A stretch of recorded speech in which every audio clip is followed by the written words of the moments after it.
اگر اندر غریبی از لباسی ضربتن داری، اگر صد بلبلی گویای خوشخوان در چمن داری، اگر اندر غریبی از لباسی ضربتن داری، اگر صد بلبلی گویای خوشخوان در چمن داری، اگر صد ناز و نعمت روی خان دور از وطن داری، دلت میلی وطن دارد، هوای آن چمن دارد.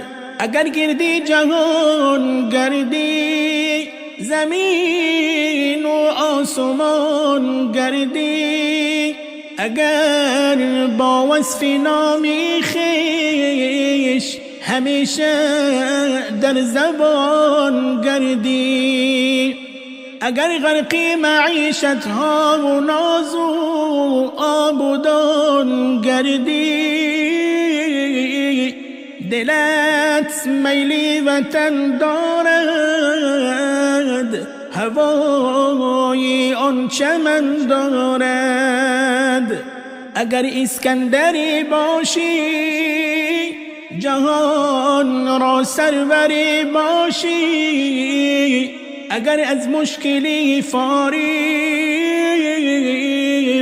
بسد بالو پری باشی، اگر در ملکی بیگانه چو تاج بر سری باشی، دلت میلی وطن دارد،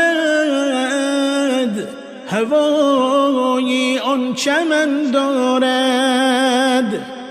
اگر چون شاعری رشتی زهر قیس قلم سازی، اگر در جاده اشعار بلطفی حق قدم سازی، اگر بهری رضای یار دلی بشکستنم سازی، دلت میلی وطن دارد، هوای آن چمن دارد.